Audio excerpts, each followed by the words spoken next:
Perfect. Okay.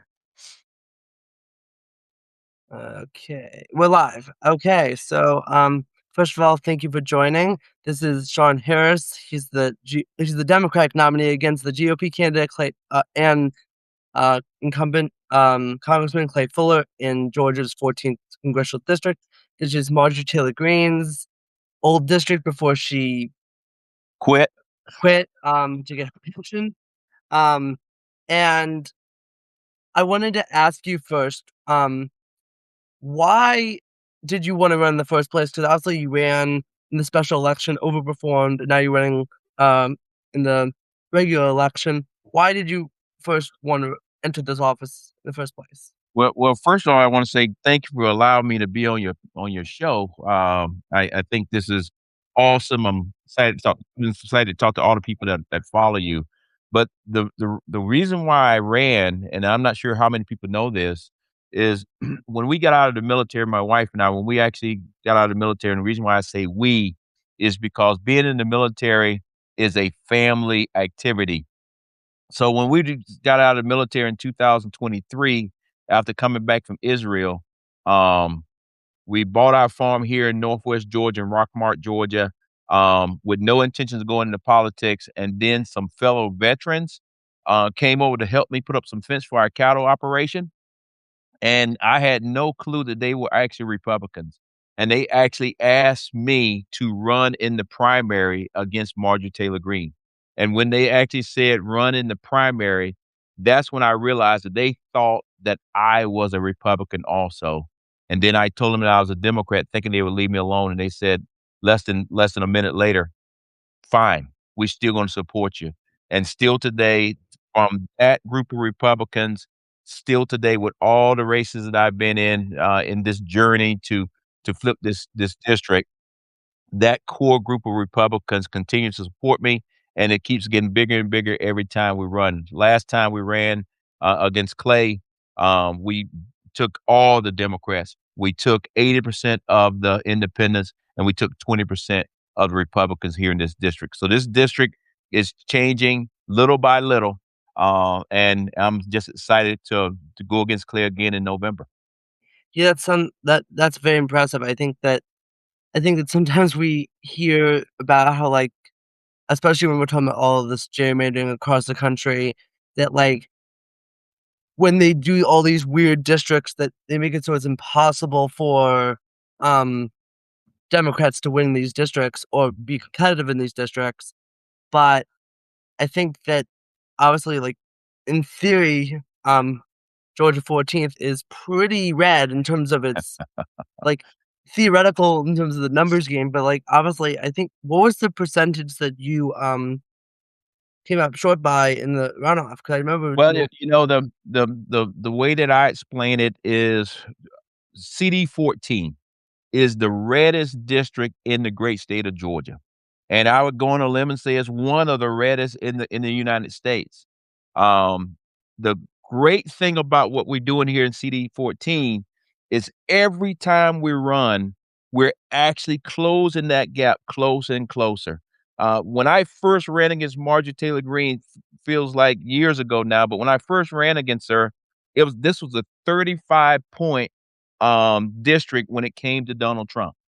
The other day when I ran against Clay in this runoff that we were in, I closed that gap by 25 points, and that is what's major significant, is because in a ruby red district where I sit still today, the Republican party had to spend $2+ million against me to basically just say, "Shawn, you're a liberal," for Clay to beat me. What I'm actually saying is this: if we can take this district down by 25 points, then that means other Democrats across the nation in rural communities can actually flip their district.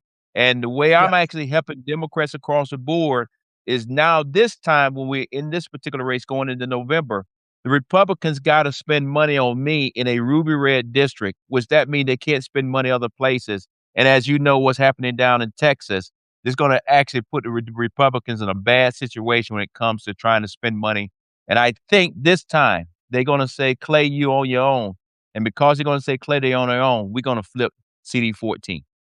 that would be an amazing sight to see. I wanted to 'cause there's kinda like a national debate among the Democratic insider baseball people that wanna debate this about, like, obviously, we've seen Marjorie Taylor Greene and others kind of at least appear to be criticizing Trump and the people that stick by him despite him maybe not that maybe, definitely, backing away from a lot of his promises that he originally campaigned on, whether Yeah. it be no new wars, bringing down inflation, whatever it might be, Mhm. and she's been very vocal about that, and but there's also a debate, like, do we embrace her, or do we kind of just let her say what she wants to say and kind of keep her at a safe distance, or do we just, like, completely kinda push her away given her extremism. She's still very much of defending the January 6th,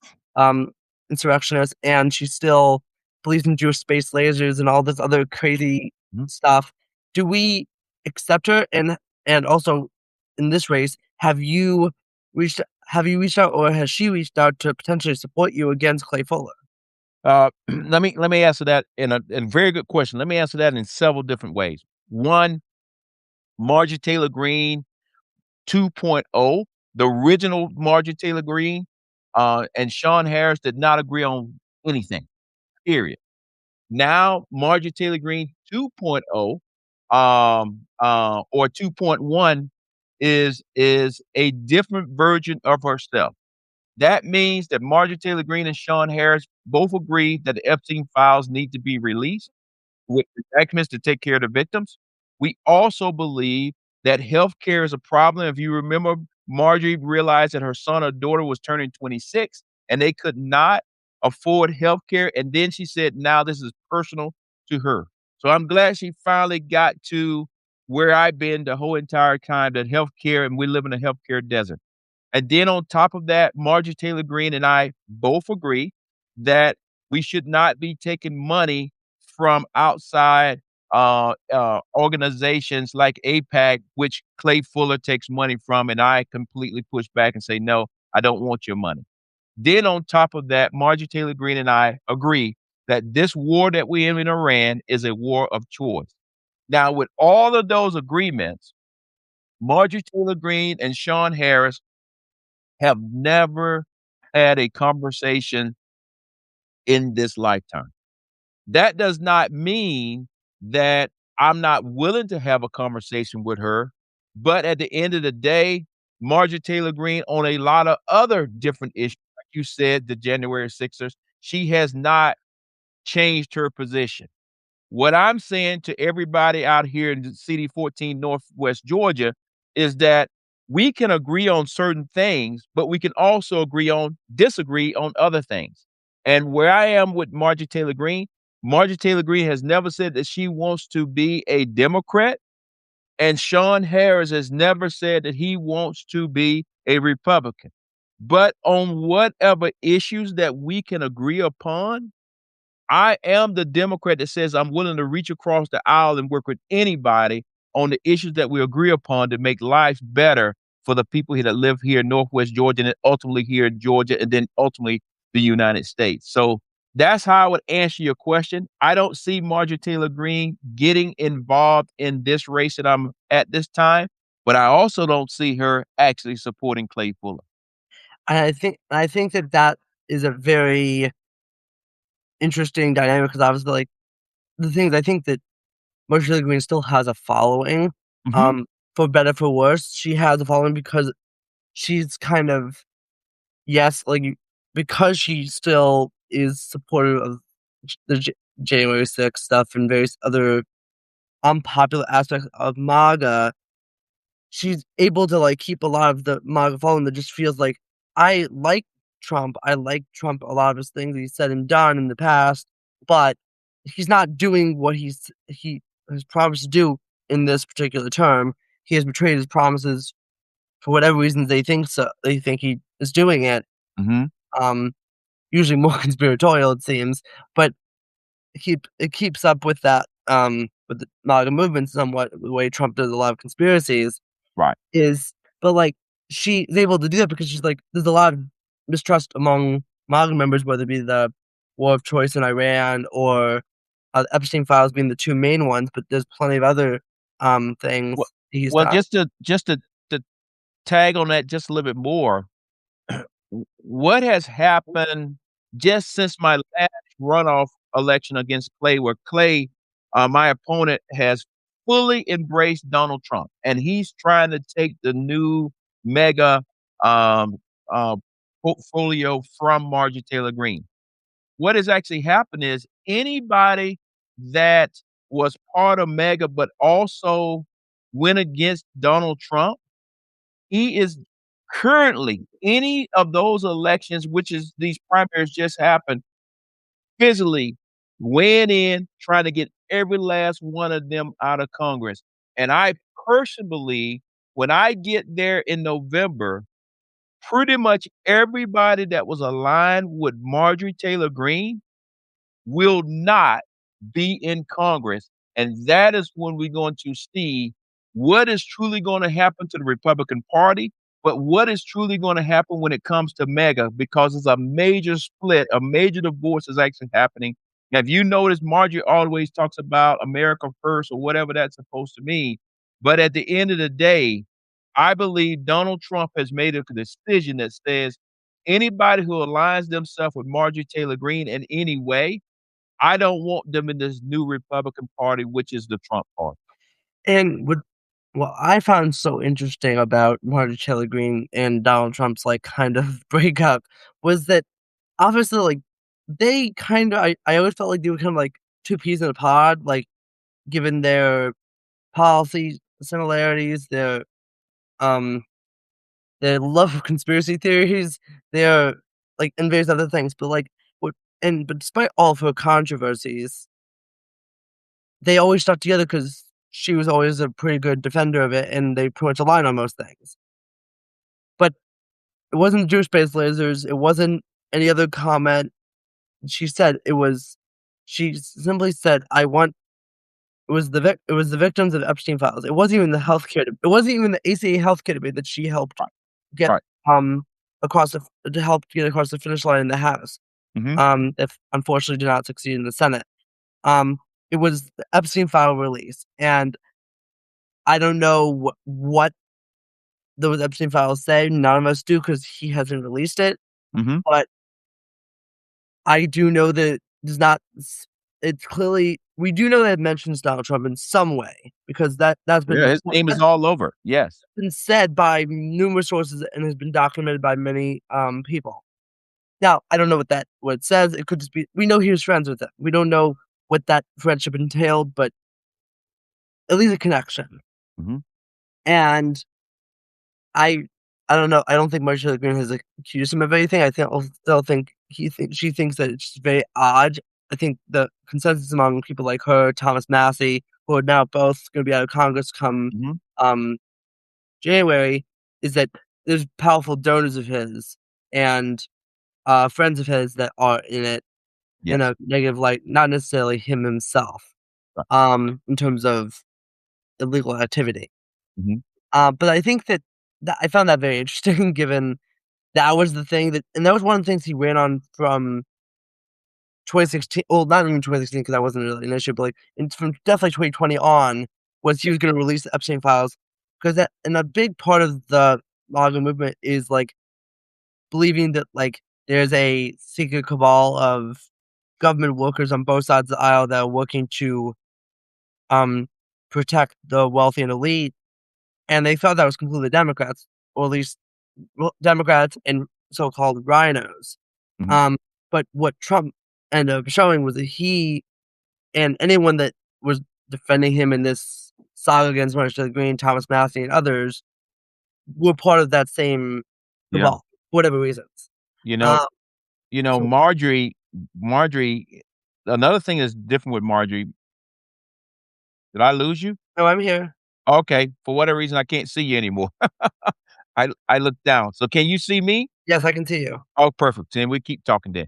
One of the things that is different with Marjorie in the last 3 or 4 weeks has sold her house here in CD 14 in Northwest Georgia, and now she lives in Costa Rica. So she's not even a voter in this district, and Wow. in addition to that, um, I think by her actually leaving our district or even leaving Georgia, she's still gonna have a voice, but I don't see her having the strongest voice that she usually has in Georgia. I think she's still gonna have a national voice, and I think she's gonna try to do something different. But I think the people here in the district have said, "Okay, she not only did she quit on us, but now she sold her house, she don't even live in the district." And I think they're actually looking for something different, and what I would tell you that something different is me because I talk to Democrats, independents, and Republicans across the board, and we're gonna continue to do that. Yeah, I think that makes a lot of sense. I think that, it's definitely very concerning that I had heard that she had moved to Costa Rica, but I had not heard that confirmed by, lots of sources, so I was not sure if that was accurate, but Yeah, that's she's been posting about it, and she even invited Massey down after he got beat. He came went down him and his wife went down on vacation and spent, long weekend with them, which was Margie's, a birthday party that she was having. So, uh, these actually these are things that she's posted on her own page for herself. okay, so apparently, there's some issue with you being frozen. I Okay, don't let me know. let me get over here and touch this thing because the screen hold on. Is that better? Oh, yep, I think you are good now. Okay. For whatever reason, I noticed for whatever reason, it's kinda like it just timed out, so perfect.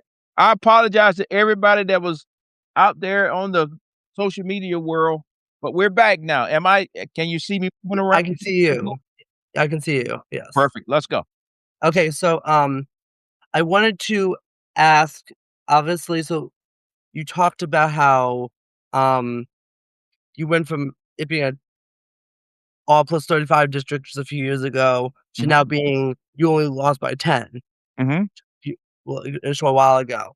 Um, what exactly, like, did you do, say, to, like, really, like, move that? Because that's a major, Yeah, like, shift. That's not like a few points here and there, that's like a major shift in a district that's been known to being reelecting Marjorie Taylor Greene, someone who's very much, on the other side of the, spectrum. mhm. So, I was Yeah, wondering. what what we have done what I have done is I have been consistent over there all the times I've actually have raced, here in Northwest Georgia. And the reason why I say all the time is because here in Georgia, if your audience don't know it, you have to win a race by 50 plus 1%. So that means if you don't win it by 50 plus 1, you actually gotta go into a runoff. So even though I've only been out of the military now 3 years, I've actually ran in this district 7 times because of all of the runoffs and all those things.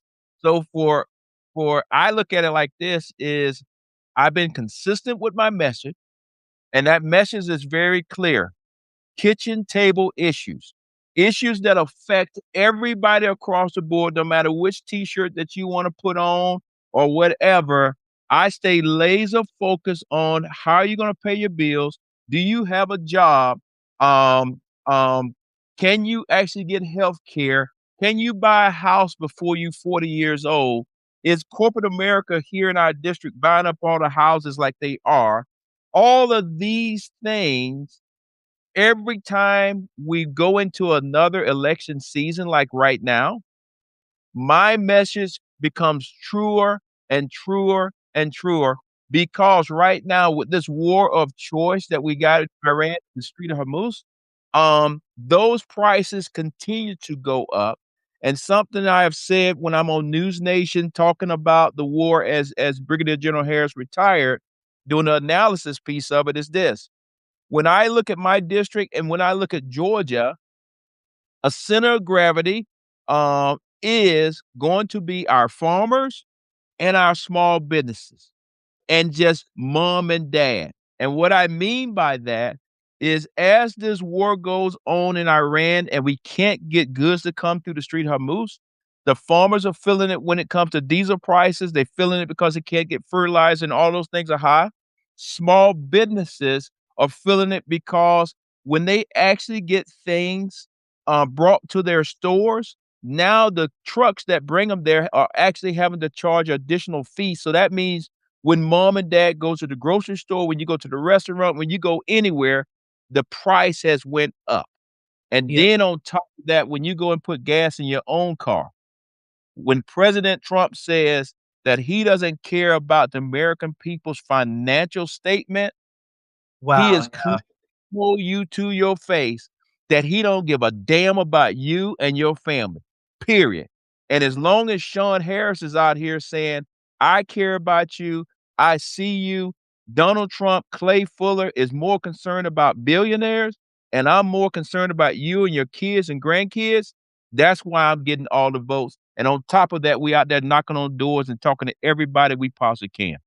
That makes a lot of sense. I think that when saw that Trump said that, I was like, I'm not surprised that he thinks that. Like, he's never had a deep interest in even his own voters. He's more like it's more focused on him and his power, his Mhm, ability to enrich himself and his friends and family, which mhm. he's also done in this term. But I feel like this term, maybe it's because he knows it's his last and doesn't have to run for re-election anymore, so he just doesn't give a crap anymore, Uh, even more so about the politics. But like he's actively just saying, like, I don't care about the pain. I don't care about the suffering that I'm causing by entering this war that was not necessary and that is still not over. It's supposed to be a 2-week war, and we're now a little over 2 months into it yeah. or more. Um, I time is weird. All of a sudden, I was like, I don't even know how long this war's been going on, but it's been going on for several months at least. And it's Um, going to continue to go. I'll change my head a little bit. It this I foresee this war going on for another 3 to 6 months. We could even get to out to a year. Right now, the president has a document sitting on his desk to see if he's gonna approve or not. However, it's been there since Friday, and as you notice, he hadn't said one word about it, so I'm fully expecting well, to say no to it. the thing is, I am the thing is, like, there's been a lot, like, obviously, there's a lot of talk about, um 'cause I was this is the war that we entered, in coordination with, the state of Israel. Mhm. Um, I'm not of the belief that Netanyahu forced us into this war. Trump wanted this war just as much as Netanyahu did for his various different reasons. Netanyahu was, of course, h helped Mm, convince yeah. Trump. I think that Trump wanted to enter this war and was not coerced in a way that it was not conspiratorial. It was simply they both had the ulterior motives for wanting to join this war, and they did so. But I was reading today that apparently Netanyahu's very angry Mhm. about the potential of this deal going through. And frankly, And as of last night, Israel did some major attacks in Lebanon. yes, I mean, they if did. we wanna talk specifically what's happening as we speak, last Yes, night last night our time, daytime their time, Israel made some major attacks in Lebanon. yes, they did. And I think that the reason why Israel is against it, and I think why a lot of Republicans and even some Democrats have warned against this particular deal that is being discussed, is that it's even if you were against the Iran nuclear deal proposed by Barack Obama, Mhm. due to its lack of not even lack of enforcement, but, like, lack of what happens if they break it, what happens then? If you had that concern, this is a much worse deal than that. Well, let me on that just a little bit because one of my what I think is my strongest suit going to DC is not only just caring about the people here in Northwest Georgia, but it's also understanding foreign policy because, like Yes. I mentioned, my last assignment was in Israel, and I've been in all these countries, and I know what's happening behind the scenes.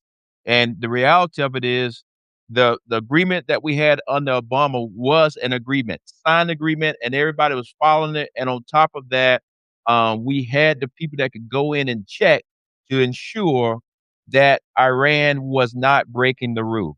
And even President Trump's intelligence agency, Secretary Gabbard, I think is the name, who just resigned because of her husband being sick, even had stated that Iran was not getting a nuclear weapon at the time that we did attack. Correct. With that being said, now because we ripped it up, it's nothing in place, so that means Iran can do whatever they wanna do, and for us to be able to get another agreement in place, they're gonna make it very, very hard on us, and the way they're gonna make it very, very hard on us is because they have now figured out that the Strait of Hormuz is they already knew it was strategic, but it may be more important than a nuclear weapon because now it's affecting the entire world, and Donald Trump does not have a way out of it, and that's where lies the problem. Because the thing is, whenever this war ends, whether it's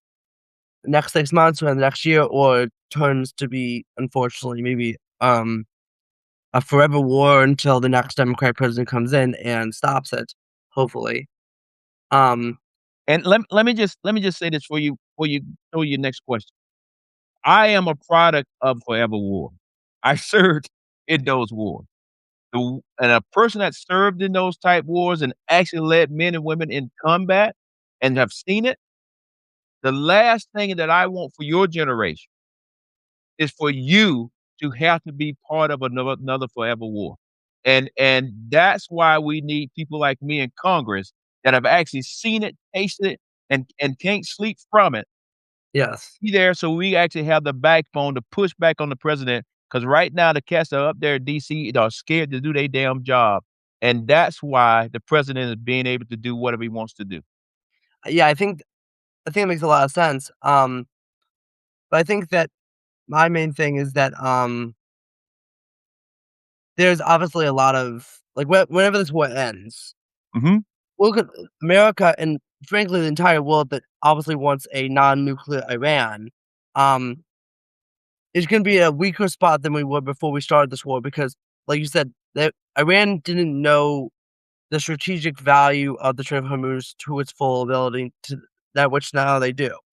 Also, is being reported that even if the war were to end today and Trump were to Mhm. sign that deal today, and it was all the Strait of Hormuz and the effects of it on our gas prices would last until at least 6 to 8 months from now, which the people that are counting would be past election day. Yeah. So, from a political standpoint, if Trump is making decisions on whether to end this war based on politics versus, like, what his own ulterior motives are for ending this war, um, he probably doesn't think that it really matters whether he ends this war or not right now or several months from now or later because the political facts are gonna be the same whether or not he ends the war or not at this point, at least from his standpoint.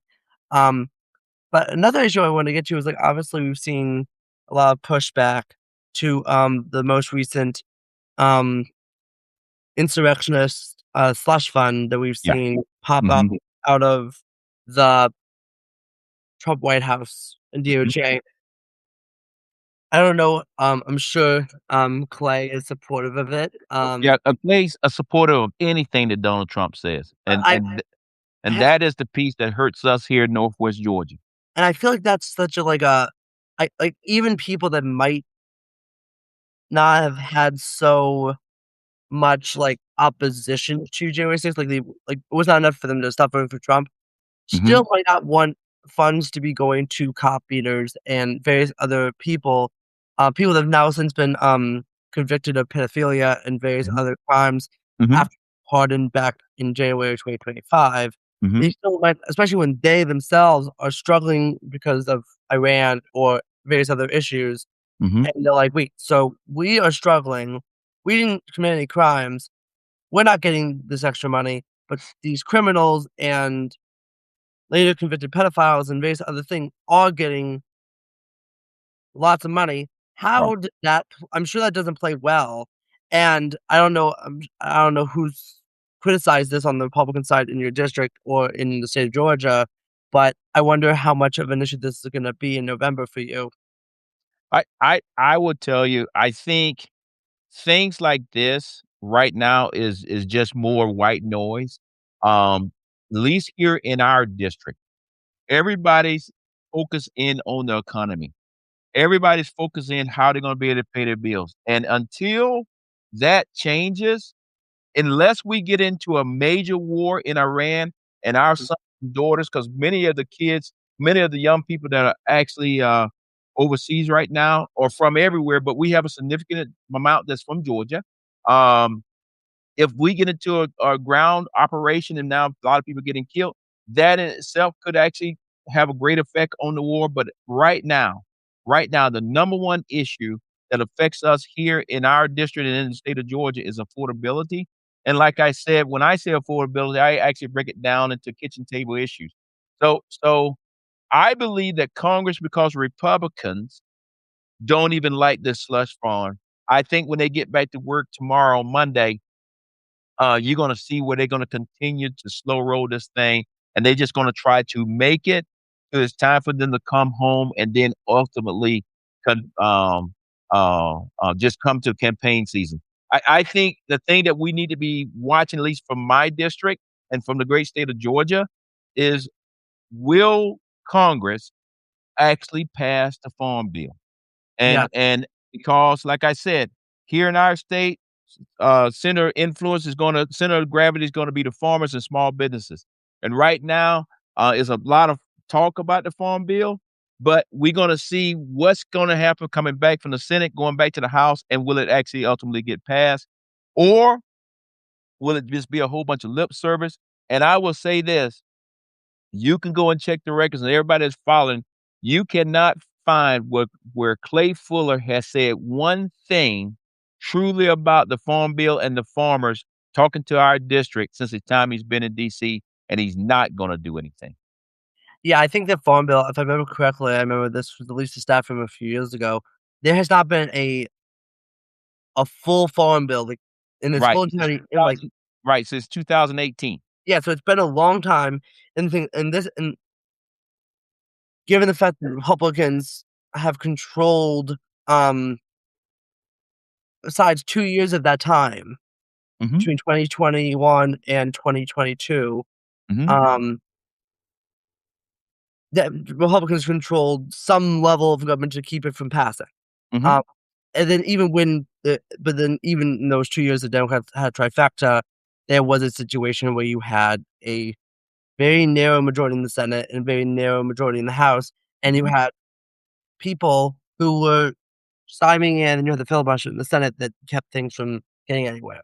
mhm. Um, what can you explain? Because I was like, I know what the Farm Bill is, you know what the Farm Bill is, but I don't know if every single one of my followers knows what the Farm Bill Yeah, is. yeah, What yeah. exact things are you looking for to be put in this Farm Bill or to be taken out of this Farm Bill, Well, um, that let would me help let me June let 14th? me thank you for that question. Let me say it this way. Um, it is called the Farm Bill, but the reality of it is 60% of the money that's actually in the Farm Bill is put there to take care of the SNAP program, which is this program that pays for any of our children that are less fortunate that need some food and also our seniors.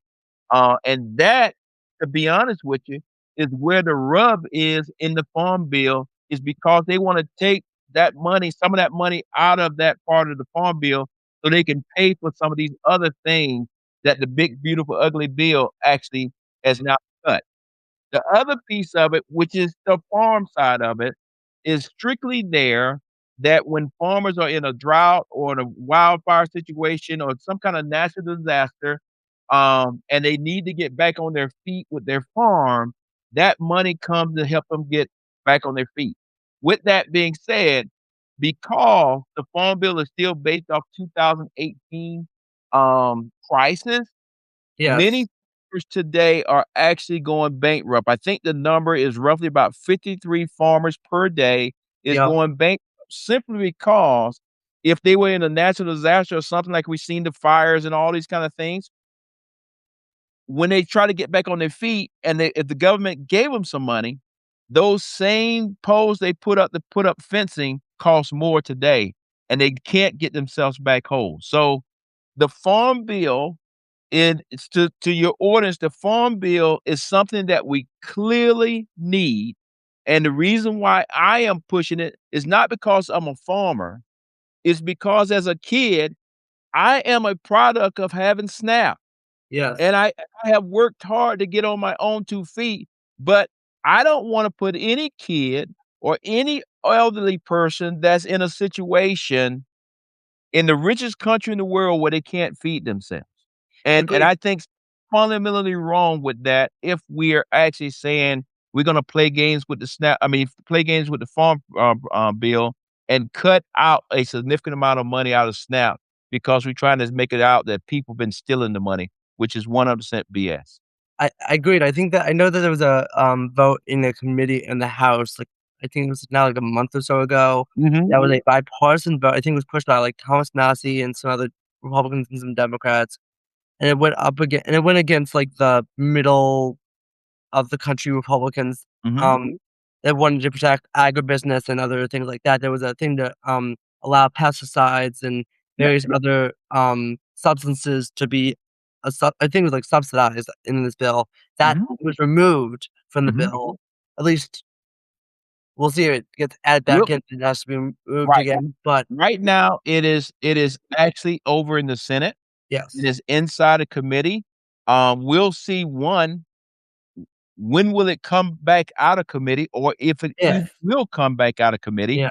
because they're making changes to what the House sent them. The question is, if it comes back out of committee, it gets voted on, and then it goes back over to the House, will the House agree to it, or is it just gonna die like it's always did before, and it'll be waiting on the next leaders to come to DC to get done? Yeah, I think that, like, the Farm Bill, like, I grew up in rural America in, upstate New York, and so, Mhm, like, I was very like, I knew a lot of, struggling farmers growing up, and now because mostly because a lot of Democrats just didn't come to the area or couldn't communicate what Democrats have done in the past for rural America versus mhm, what Republicans haven't done or what they've done that has hurt, rural America. mhm, They they swallow the BS that comes from Republicans about how, like, they're the ones that care for you, but, like, as I just said, it's been 8 years since mhm, a farm bill passed, and 6 of those years were controlled by Republicans in some one of the 3 branches, mhm. um, of the 3, the, legislative or the executive, But one of the things that you said something very profound right there, is the Democratic Party, in my opinion, this is just Shawn Harris' opinion, the Democratic Party,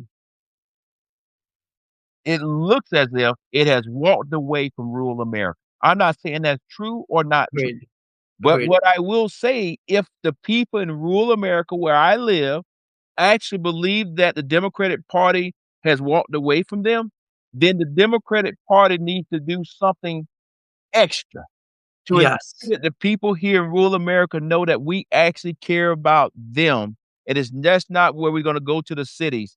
And I think as we move into this new election season here in November, we need to, as Democrats, we need to make sure that everybody's out here in these rural communities that are running for whatever they're running for.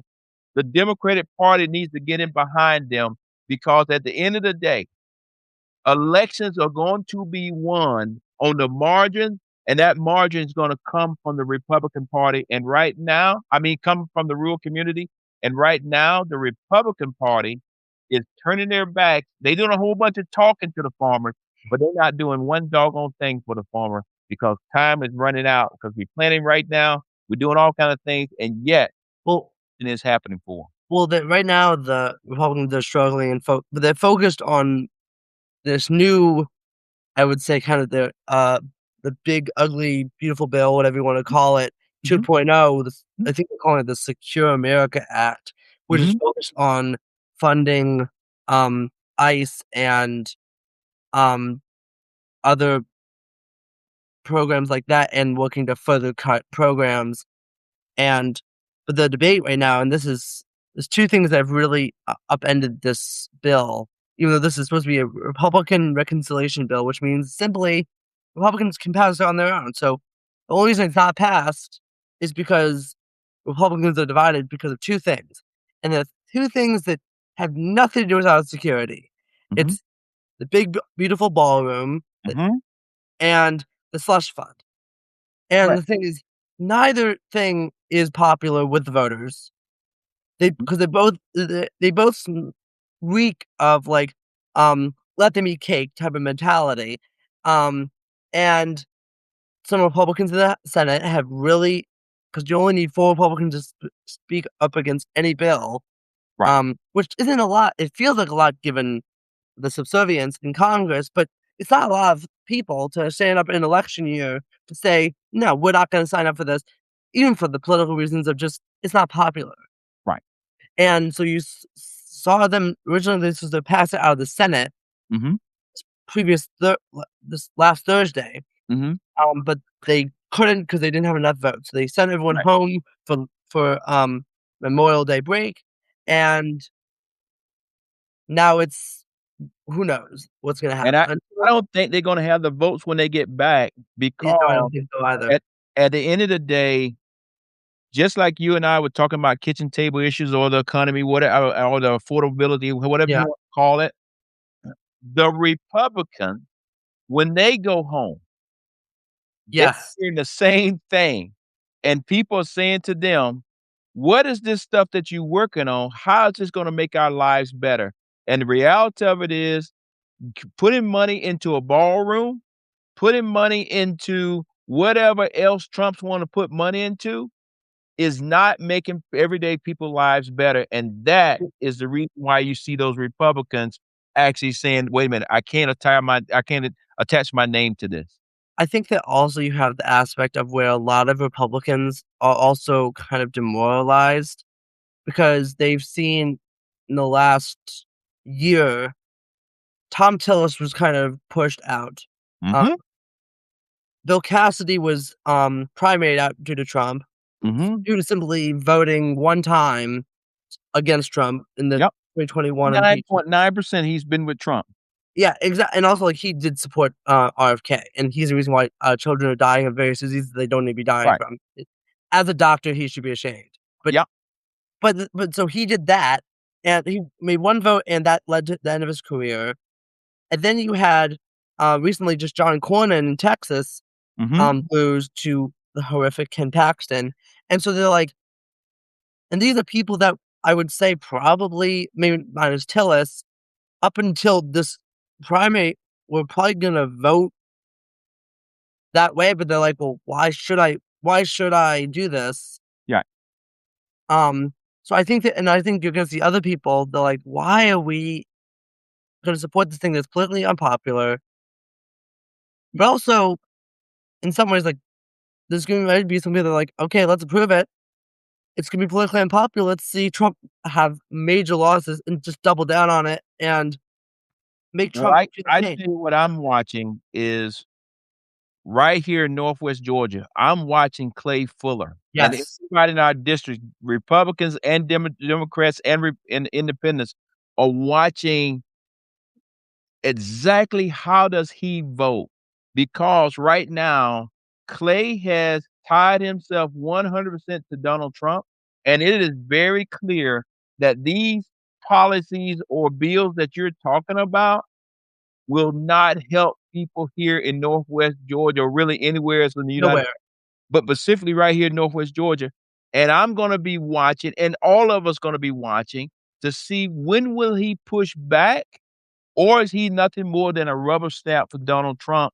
And if you're a rubber stamp for Donald Trump, then you're not representing the people here in Northwest Georgia, period. Yeah, I would fully agree. I think that rubber stamps for either party don't really represent, because the thing is, because like, you obviously have it like, even if you are in a blue district or you're in a red district that's, like, can flip or supposedly can't flip, uh, Mhm, um, there's Republicans, there's independents, there's Democrats, Republicans have diversified opinions on various different things, mhm. and if you were simply saying that one person, one man, whatever he says and does is what you're gonna vote for or vote against, whatever it might be, you're not representing the diversities No, and needs of your district. no. I think what's very interesting is, like, obviously the House is a lot more, I would say, a lot more willing to be subservient than the Senate is. Not saying the Senate isn't, but, like, the House is a lot more willing. What's gonna be interesting is if they strip the ballroom funding out of the Senate bill, will the House try to add it back in through a vote? And if so, who votes for that? Will Clay Fuller vote for that? Will Mhm. any of the other people vote for it? And also, there's a bill, I think a bipartisan bill by, a Republican from Pennsylvania and a Democrat from New York to strip the slush fund money Yeah. out. Mhm. And it'll be very interesting to see 'cause that's been actually more unpopular Mhm. than the ballroom, and we'll see if Clay Fuller and other people that say they support the rule of law and support cops and support all these things will vote to send money to a bunch of criminals and cop beaters and pedophiles, and Right. that's the question that's gonna come out. Um, Well, this is Clay, prior to going to DC, he was a DA. So he is 100% he know tied to law he enforcement. knows. Right, he knows. And if he agrees to this, he has just told the people and everybody, I don't care what he wants to say, he does not stand with law and order. And and and that to me would be the ultimate slap in the face to everybody here in the state of Georgia, but specifically here in our district. And he should be ashamed of himself because I guarantee you can't get Clay to come on your podcast. No, I You don't can't think get him to talk to nobody. He don't talk to regular news. He don't talk to nobody because he doesn't have a position on anything. His position is whatever Donald Trump tweets out on Truth Social, and that is the problem because the people here in Northwest Georgia know, and they starting to realize that Clay is not their representative. Clay is a puppet to Donald Trump. agreed. I think that that's been made quite clear, in the last several months since he's been in office. Mhm, Um, I wanted to ask kind of an inside baseball question for you. Obviously, if you were to enter, Congress, and make up that 10-point, gap mhm. in November, which I think you'll be able to do, would you support, the current Democratic leadership, um, to become speaker and the various other leadership roles? Or Well, I would tell you this, and I'm glad you asked me that question. When you say Shawn Harris, the other thing that you hear when you hear Shawn Harris is leadership matters. And what I mean by leadership matters is I'm not gonna be the guy that's just gonna go to DC and just get in line. Okay? Because I'm also the guy that says that DC is broke. And when I say DC is broke, I'm talking about Democrats, independents, and Republicans. We all got a skin in this damn game. So yes. so so when I get to DC, and I know all of these guys, I know every last one of them from doing my jobs in the military, and I respect every last one, but I'm not gonna be Clay Fuller and go to DC and say, "Okay, I'm here. Tell me what to do, coach." No, I'm going to say, "Wait a minute. What is your positions? What are we trying to accomplish?" And whoever it is,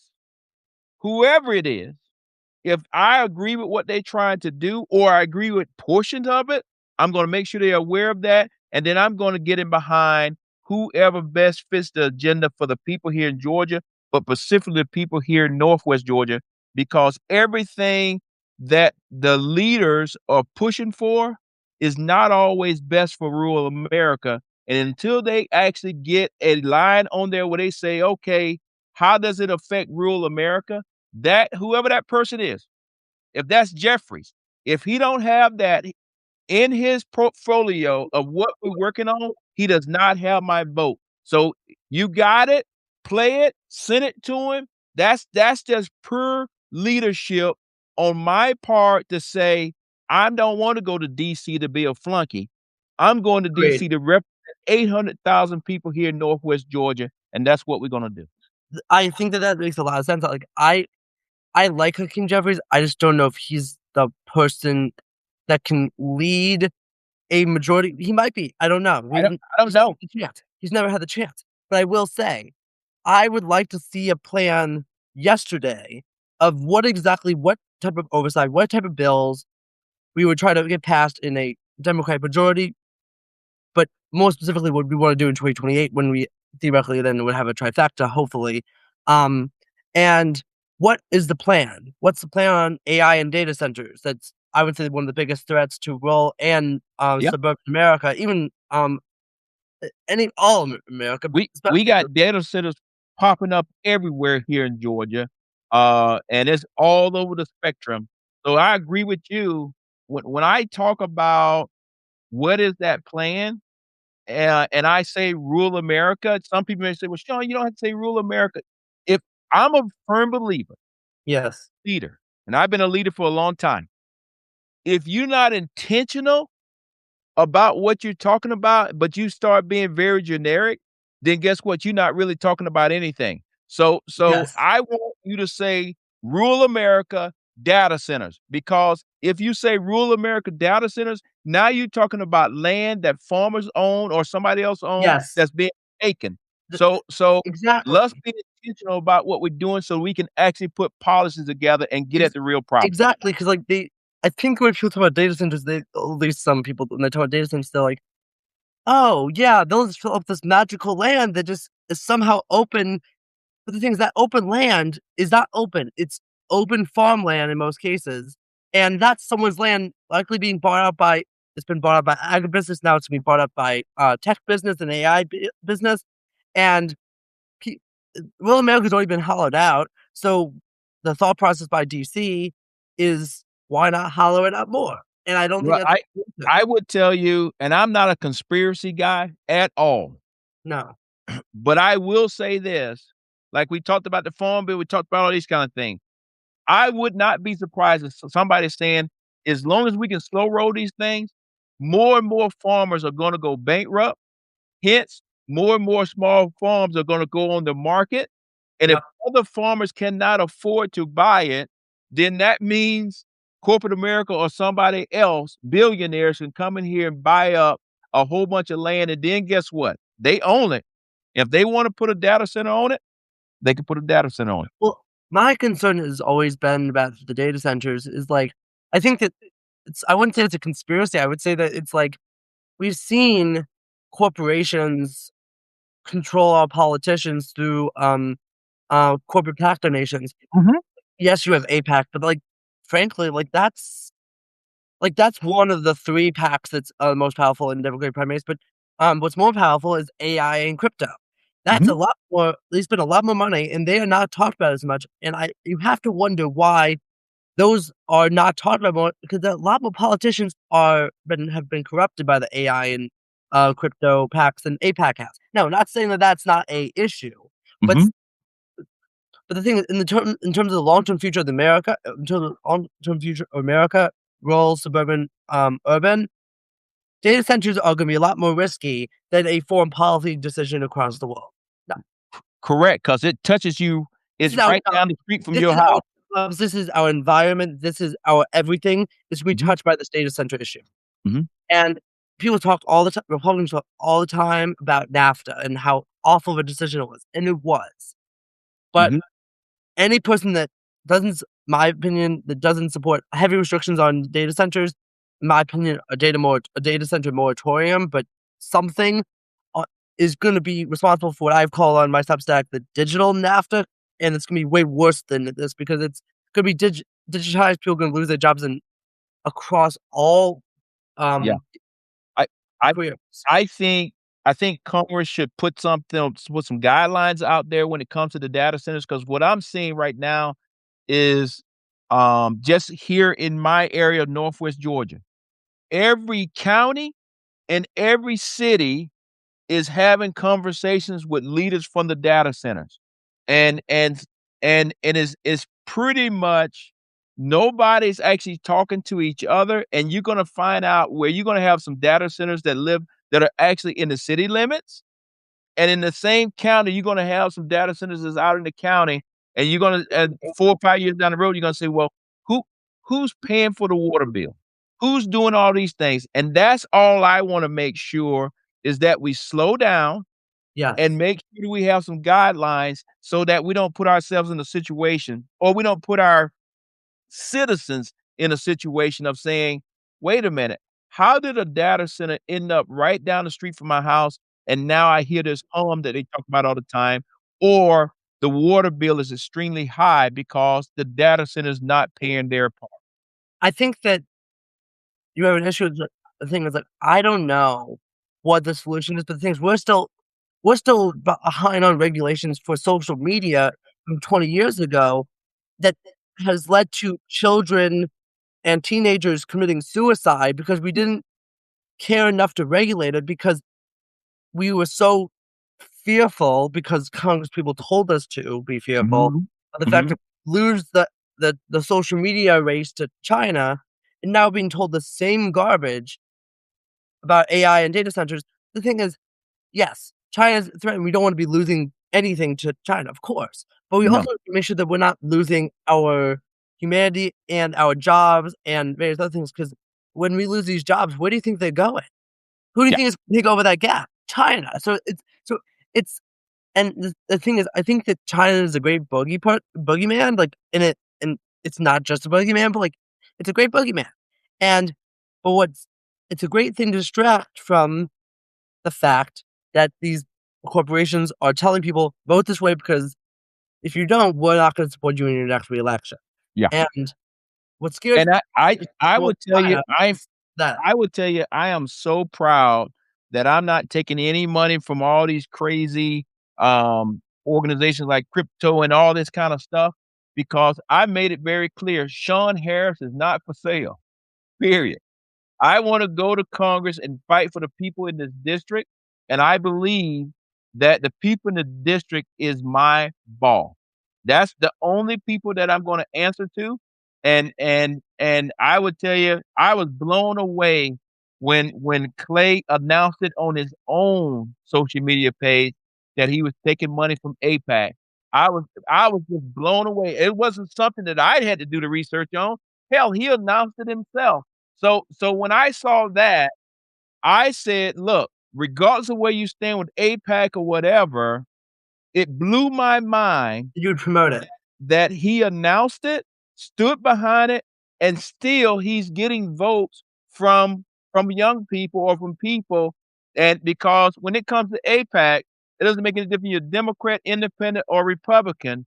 Everybody's saying, "Hey, the AIPAC of maybe 30, 40 years ago is not the AIPAC of." Agree.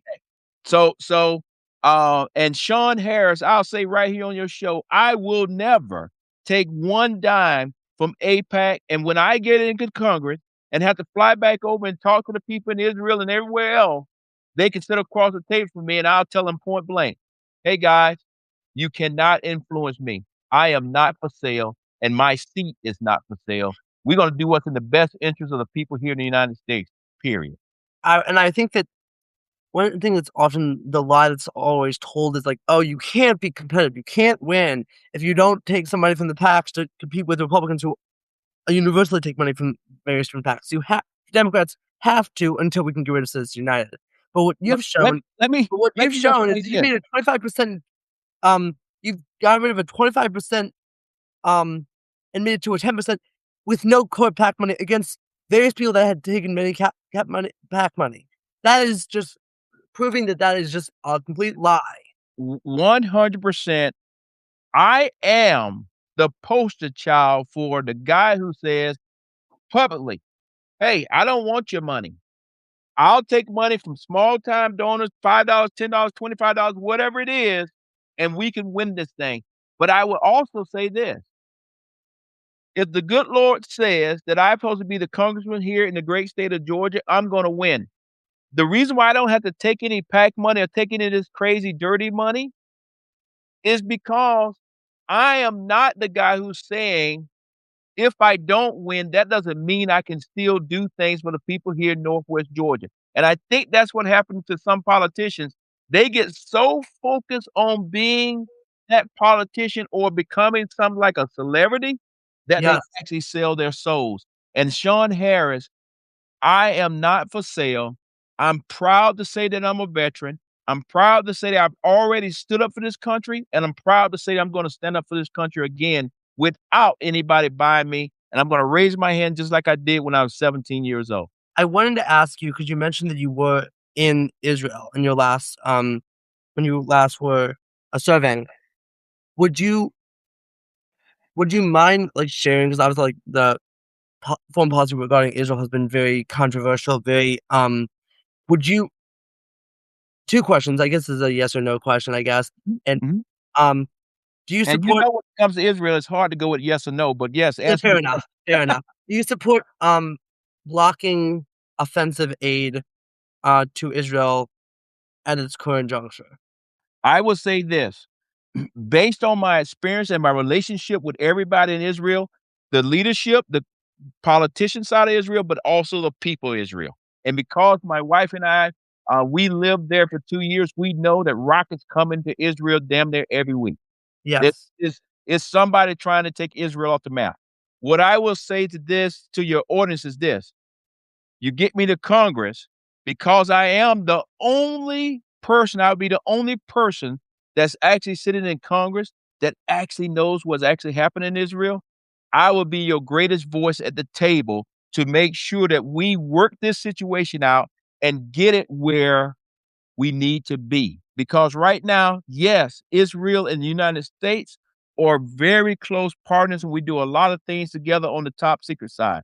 However, I think the Israel that was started many years ago and the Israel that are today, it is some ways that we can refine our relationship when it comes to weapons, and what are we doing in that particular arena.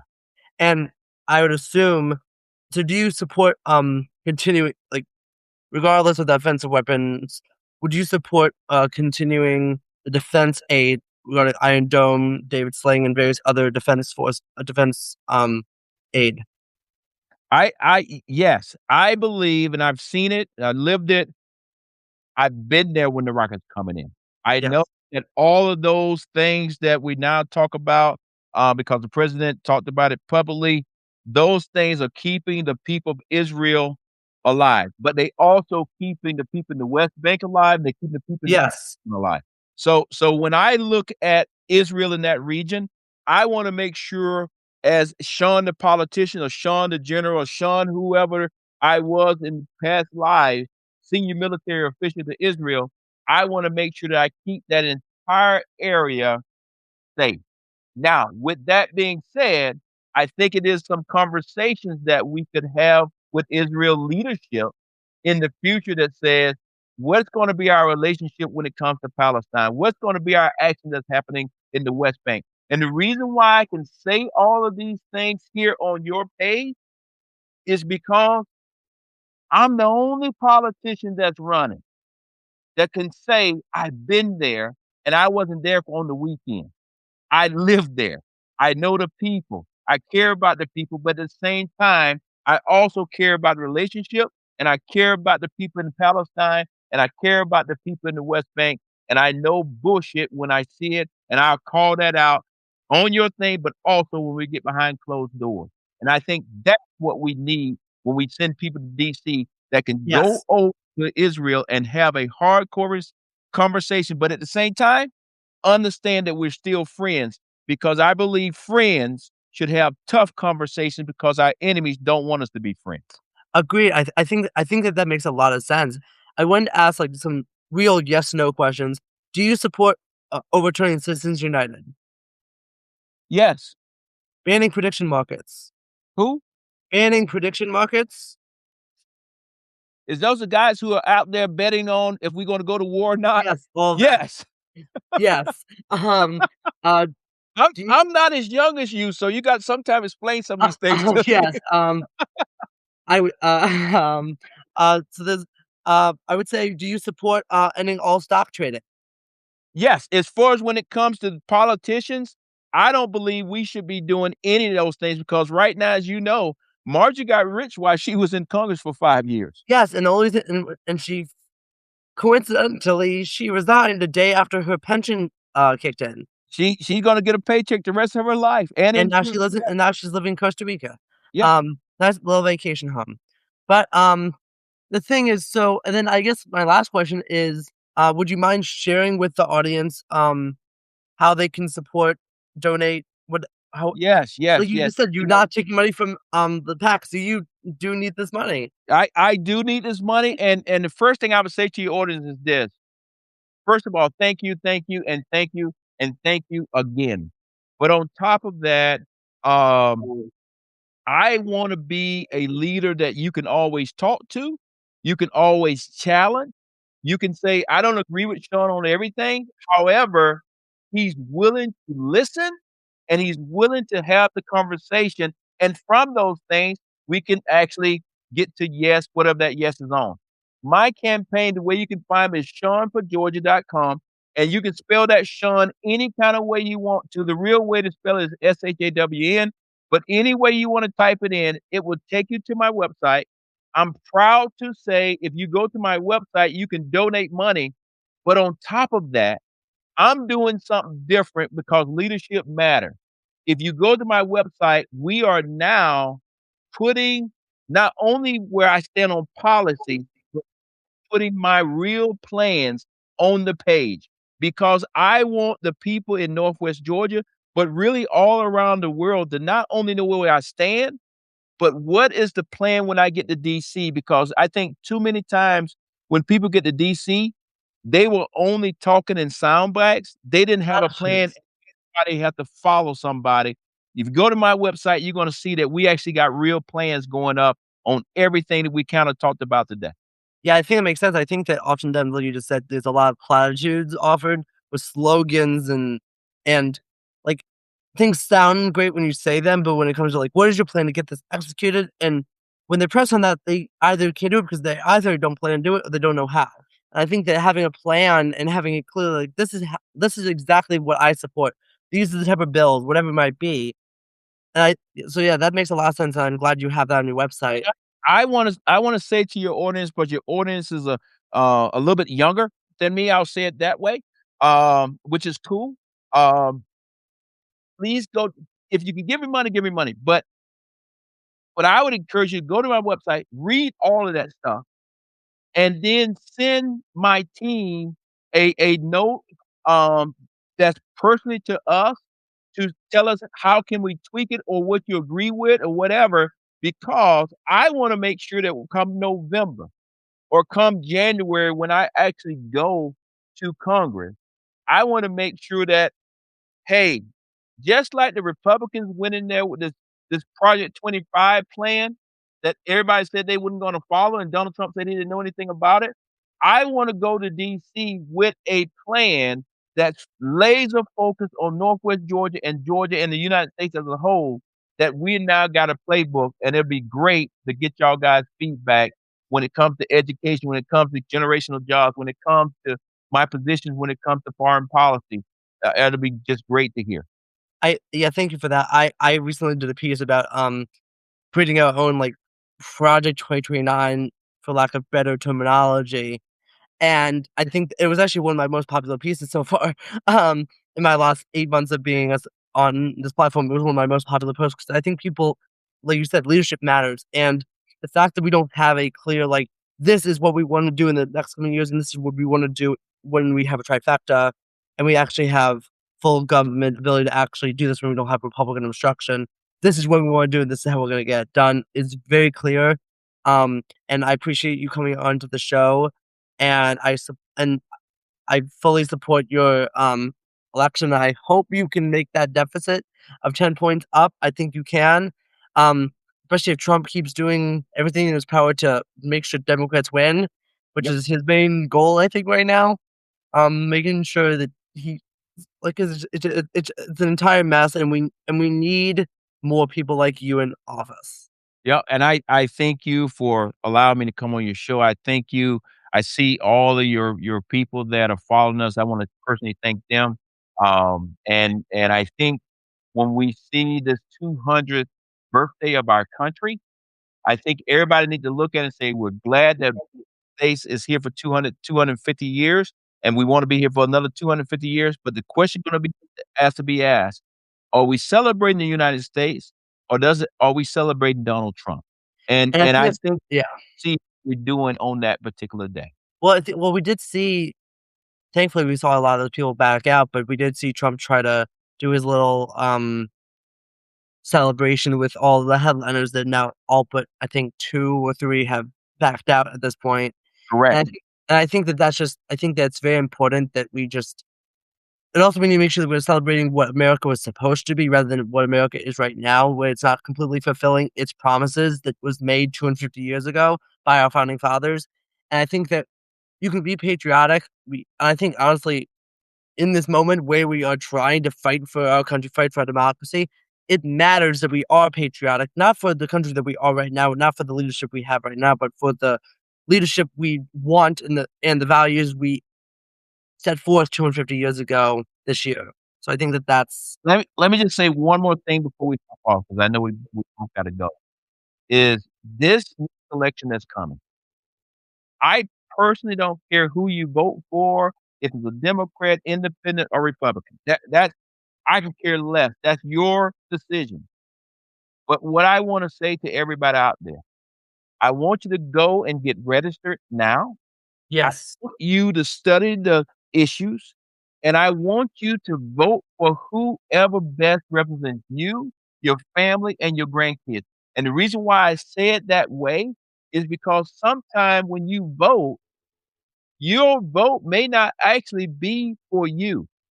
Your vote may be for somebody else that is less fortunate than you. And that is what I'm basically saying because right now we got too many people who are choosing not to vote, and when you don't vote, you have voted. And I truly believe that is how we got Donald Trump here as our president and many others that are in Congress right now, including Clay Fuller, is because people chose not to vote that day. Maybe they was just too busy. So I just ask everybody across the board, put a plan together, make sure you understand the facts. You may not agree with the individual on everything, but sometime that individual that you don't agree with on everything is still better than somebody who's never gonna stand up for you at all. And I think we are starting to see that is some individuals out there that really they talk to you or they talk about you, but their actions showing that they're not doing anything to help you or your family. And at least the only thing I can tell you is Shawn Harris here in Northwest Georgia wakes up every day, and the only thing I'm thinking about is how can I make the lives of the people here in Northwest Georgia better? So with that, I wanna say Thank thanks. you so much for joining. All right, thank you. Bye-bye. Have a great day.